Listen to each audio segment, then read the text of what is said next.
বাংলা আবাস যোজনা নিয়ে যে সার্ভে হচ্ছে নবগ্রাম ব্লকে, তাতে নবগ্রাম ব্লক কংগ্রেস পূর্বে বিডিওকে ডেপুটেশনের মাধ্যমে অবগত করানো সত্ত্বেও আমরা যে আশঙ্কা করেছিলাম যে প্রকৃত গরিব মানুষের নাম বাদ দেওয়া হয়েছে, তৃণমূলের ছোট বড় মাঝারি নেতাদের চাপে পড়ে যারা সার্ভে করতে গেছেন, তারা যাদের পাকা বাড়ি আছে, যারা তৃণমূলকে তোলা দিচ্ছেন কিংবা হয়তো তৃণমূল দলটা করেন, তাদের নাম আছে। এমন অনেক গ্রামে আপনারা দেখতে পেয়েছেন, নিম গ্রামে, নতুন গ্রামে পাকা বাড়ি থাকা সত্ত্বেও গুড়াপাশলা অঞ্চলে তাদের নাম আছে, অথচ গরিব মানুষের নাম বাদ দিয়েছে।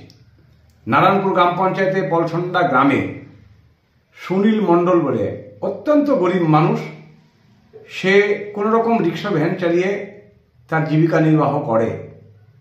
তার দিদি, তার মেয়ে বাপের বাড়িতে এসে আলাদাভাবে একটা থাকে, সে ঘর করছে।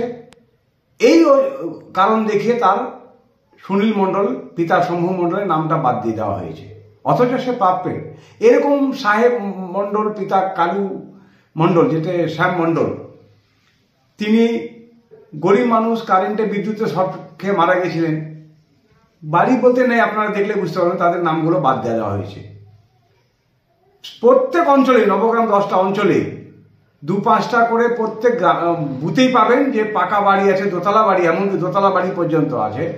তাদের পাকা বাড়ি থাকা সত্ত্বেও তাদের আবাস যোজনার ঘরের তালিকায় নাম এসেছে, অথচ প্রকৃত গরিব মানুষ যাদের কাঁচা বাড়ি ভেঙে পড়েছে, বাড়িতে উপার্জনকারী নেই, বিধবা মহিলা আছে, এই সমস্ত মানুষের বাড়িতে তাদের তালিকায় নাম নেয়।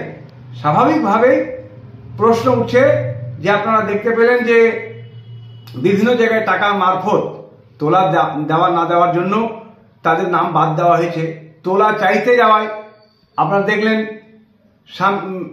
জমিপুরে, আপনারা শামশেরগঞ্জে যে কালু শেখ একজনকে খুনি করে দিল। তো এইখানে প্রতিবাদ আমাদের নতুনভাবে এই নবগ্রামে ভিডিওর কাছে আমরা দৃষ্টি আকর্ষণ করতে চাই আপনাদের চ্যানেলের মারফত, যে প্রকৃত গরিব মানুষকে আবার চিহ্নিত করে নাম ঢোকানোর ব্যবস্থা হোক, না হলে নবগ্রাম ব্লক কংগ্রেস পুনরায় আবার বিডিও অফিস ঘেরাও করবে। সভাপতি, নবগ্রাম পূর্ব ব্লক কংগ্রেস কমিটি।